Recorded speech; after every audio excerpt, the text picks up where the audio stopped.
Hello friends, good evening. आज हमारी ये जीके की क्लास नंबर रहेगी 35।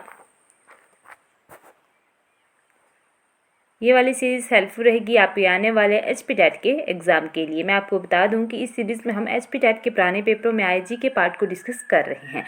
ये लाइव स्ट्रीम के पुराने पेपर रहेंगे, जैसे कि एचपी टेट आर्ट्स हो गया, JBT, Shastri, medical, non medical, LT etcetera.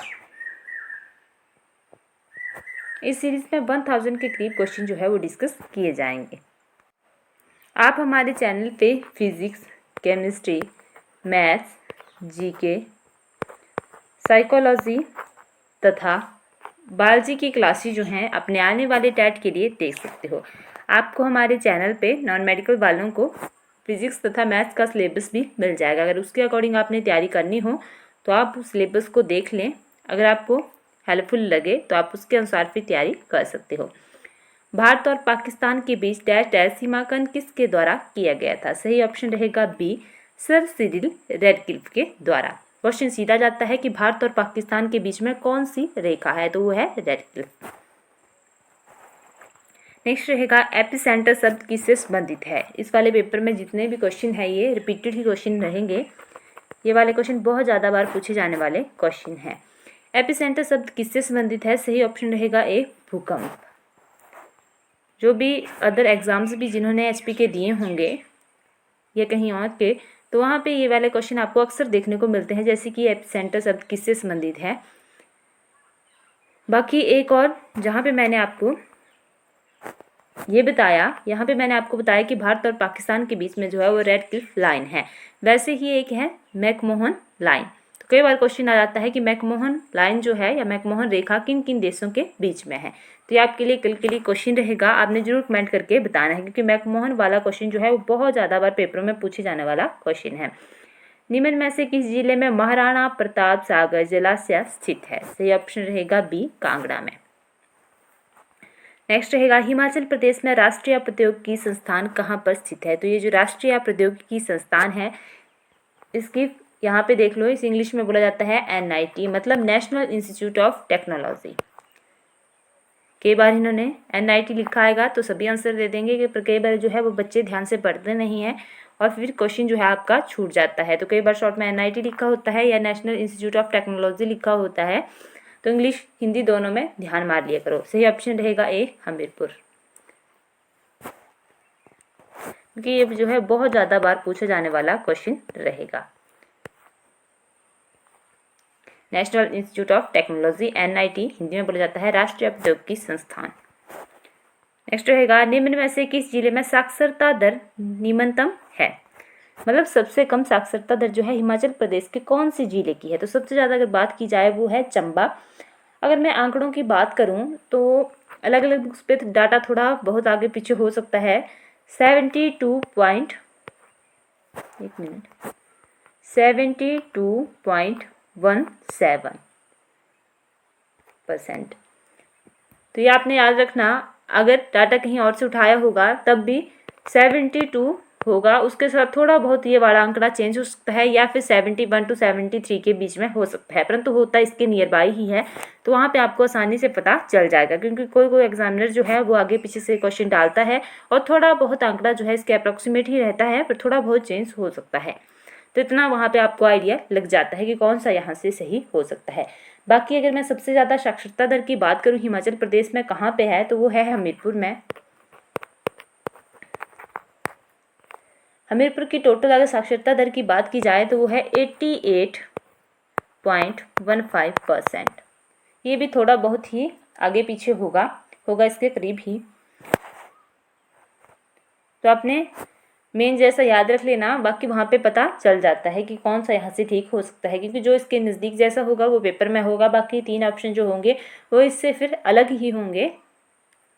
और ये इतने हाई लेवल के आपके एग्ज़ाम्स भी नहीं होते हैं कि इनको एग्जैक्ट ही डाटा देखना होता है, तो इसके या तो यही डाल देगा या तो फिर थोड़ा बहुत इसके आगे पीछे होगा, तो वहाँ पे आपको पता चल जाता है। अगर मैं हमीरपुर की बात करूँ तो हमीरपुर के अगर बात की जाए तो एक तो हमीरपुर का क्षेत्रफल सबसे कम है। हिमाचल प्रदेश के जितने भी जिले हैं उनमें हमीरपुर का क्षेत्रफल जो है वो सबसे कम है, वो है 1118 वर्ग किलोमीटर। जनसंख्या घनत्व की बात की जाए तो जनसंख्या घनत्व जो है वो हमीरपुर का सबसे ज़्यादा है। सभी डिस्ट्रिक्ट में अगर देखा जाए तो सबसे ज़्यादा जनसंख्या घनत्व जो है वो हमीरपुर का ही है, जो कि है 406। उसके बाद लिंगानुपात भी हमीरपुर का सबसे ज़्यादा है, वो है 1096। बाकी पुरुष साक्षरता दर भी ज़्यादा है हमीरपुर की, महिला भी, और टोटल तो फिर महिला के भी ज़्यादा है, पुरुष की भी ज़्यादा है, तो टोटल तो फिर हमीरपुर की ज़्यादा होगी ही होगी। तो इतना जो है वो हमीरपुर के बारे में आपने एक्स्ट्रा भी याद रखना है। और चंबा की जो है वो साक्षरता दर सबसे ही कम है हिमाचल प्रदेश की, और ये वाला क्वेश्चन जो है पेपरों में ज़्यादातर टाइम जो है वो पूछा जाता है। बाकी अगर मैं क्षेत्रफल की बात करूँ हमीरपुर इसकी चंबा का क्षेत्रफल है जी 6528 वर्ग किलोमीटर, 6528 वर्ग किलोमीटर। क्षेत्रफल भी जरूर याद रखना है क्योंकि पेपरों में पूछे जाते हैं। ज़्यादातर पूछा जाता है हमीरपुर और लाहौल स्पीति का, क्योंकि हमीरपुर का जो है वो सबसे कम है 1118 वर्ग किलोमीटर, और सबसे ज़्यादा अगर पूछा जाए हिमाचल प्रदेश में तो वो है लाहौल स्पीति का जो है 13,835,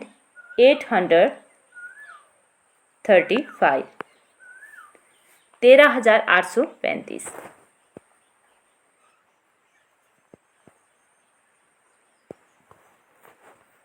नेक्स्ट रहेगा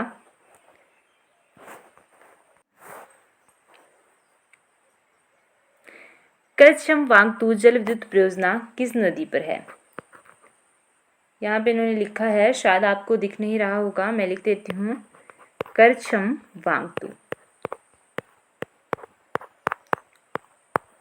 तो कल ही मैंने आपको बताया था जल विद्युत परियोजनाओं के बारे में।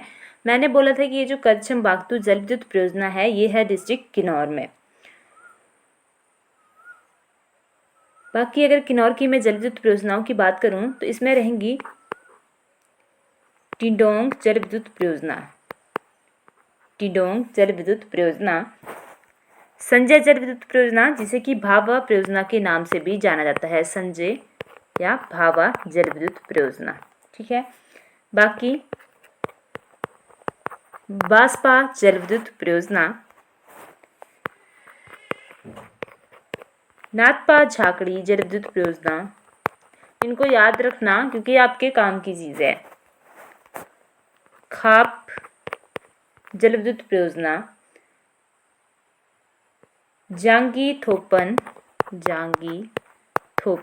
जल विद्युत परियोजना, चांगो यांगथांग,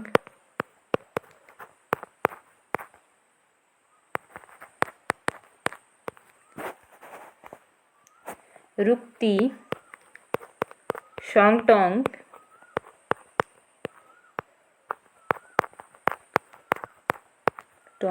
करछम परियोजना। कल भी मैंने आपको बोला था कि एक होगी शोंगटोंग और एक होगी रोंगटोंग। ये जो शोंगटोंग है ये है किन्नौर में, अगर रोंगटोंग आए तो वो है लाहौल स्पीति में। पेपरों में ज़्यादातर आती है रोंगटोंग ही, जो कि है लाहौल स्पीति में। बाकी मेन आपको मैं फिर से बता देती हूँ, बता तो मैंने सारी दी, पर मेन आप सुन लीजिए। किन्नौर की एक है टिडोंग जहाँ से क्वेश्चन बनता है, संजय भावा हो गई, करछम वांगतू हो गई, रुक्ती हो गई, नापता झाकड़ी हो गई, और बास्पा जल विद्युत परियोजना। यहाँ से ज़्यादातर जो है अगर एग्जाम में क्वेश्चन बनता है तो इन्हीं के बीच से बन जाता है। बाकी सारी मैंने बता दी, अगर कहीं और से बनेगा तो आपको फिर यहाँ से आंसर आ जाएगा। एक और है सोरंग जल विद्युत परियोजना, जो वो भी है किन्नौर में, सोरंग। तो यहाँ पे पूछा गया था कि करछम वांगतू जल विद्युत परियोजना किस नदी पे है, तो सही ऑप्शन रहेगा इसके लिए बी, सतलुज पे। सतलुज की मैक्सिमम जो जल विद्युत परियोजना है वो सतलुज नदी पे ही हैं। सॉरी, किन्नौर की जो मैक्सिमम जल विद्युत परियोजनाएं हैं वो सतलुज नदी पे ही हैं। संजय और भावा की अगर बात करूं तो ये है बास्पा पे, जो कि सतलुज की सहायक है, और बास्पा विद्युत परियोजना तो बास्पा ही नदी पे है जो कि सतलुज की सहायक है। तो मेन नदी जो रहेगी वो सतलुज ही रहेगी। बाकी इसकी सहायक जो मैंने आपको बताई हुई हैं पीछे, फिर से बता देती हूँ एक बार। तो सतलुज की जो सहायक नदियां हैं उसमें रहती है बसपा, या कहीं कहीं पे बास्पा भी लिखा होता है, बसपा, स्पीति, नोगली, स्वां, नोगली और स्वां। बाकी और भी हैं, अली हो गया, कैथी, यूला, शांग, तो ये सारी आपने याद रखनी है। सतलुज को जो है वो वैदिक नाम रहेगा स्तुर्दी।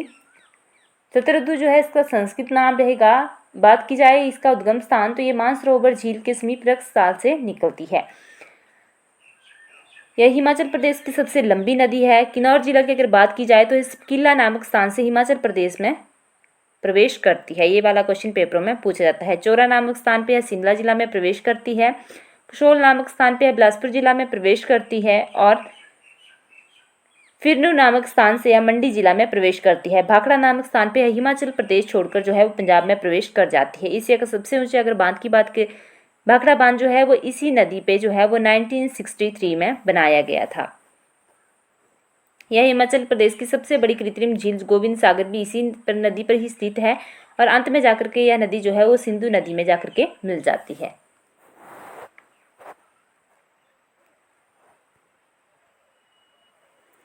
नेक्स्ट चलते हैं। जनगणना 2011 के अनुसार हिमाचल प्रदेश का जनसंख्या घनत्व है तो वो है 123। सही ऑप्शन डी।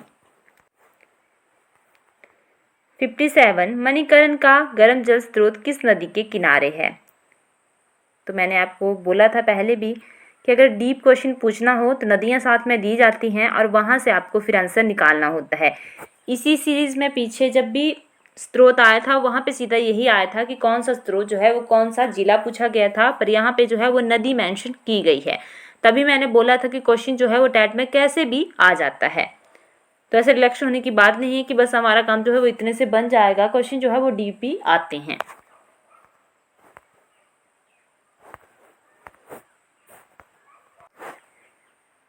तो कुल्लू में जो मेनली है वो 9 चश्मे रहेंगे, जिसमें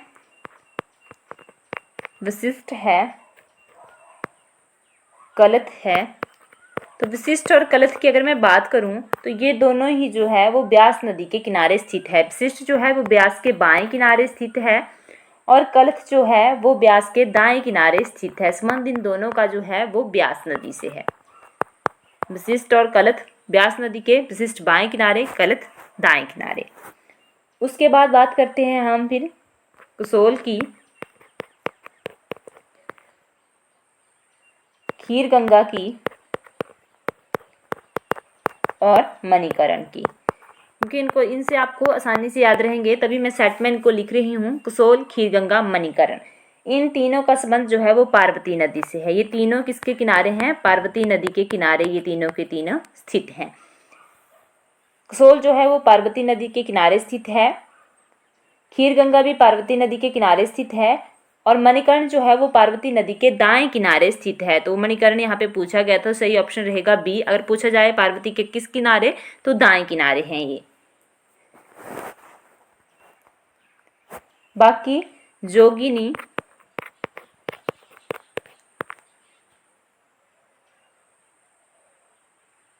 रहला,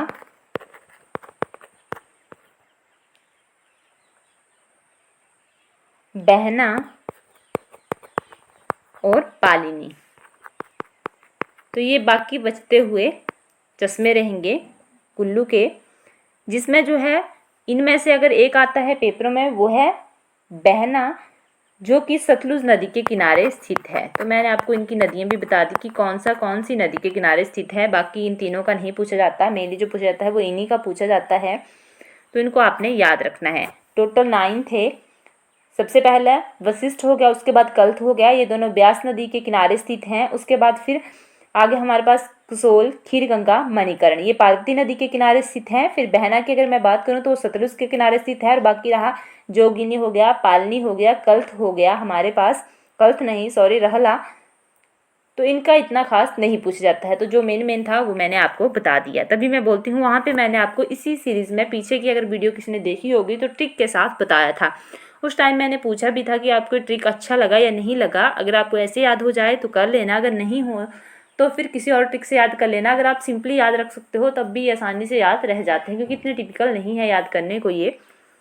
तो किसी ने फिर उस पर कुछ बोला ही नहीं, तो आज मैं वो वाला ट्रिक फिर नहीं बताऊंगी। आपने जैसे मैंने बताया वैसे उनकी नदियाँ याद कर लेनी कि कौन सी नदी के किनारे ये बसा हुआ है।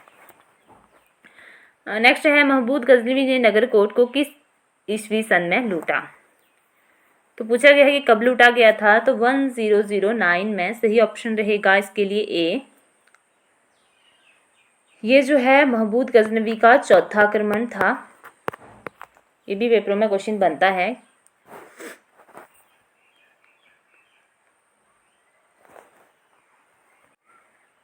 महमूद गजनवी ने अगर टोटल बोला जाए तो 70 बार जो है वो भारत पर आक्रमण किए हैं, जिसमें से एक और फेमस आक्रमण है जो कि पूछा जाता है, वो 1025 में गुजरात के सोमनाथ के मंदिर पे जो है वो किया गया था। महमूद गजनवी में 1025 में सोमनाथ के मंदिर को लूटा था। तो ये भी आपने यहाँ से याद रखना है। नेक्स्ट रहेगा 59, हिमाचल प्रदेश फ्रंटियर गांधी के रूप में कौन सा जाना जाता है। तो सही ऑप्शन जो इसके लिए रहेगा वो रहेगा भजूराम, ऑप्शन बी। 60, महान क्रांतिकारी श्री यशपाल किस जिले से संबंधित है। सही ऑप्शन रहेगा इसके लिए ए, हमीरपुर। वीडियो अच्छी लगे वीडियो को लाइक करें, शेयर करें और चैनल को सब्सक्राइब करना ना भूलें। Thank you.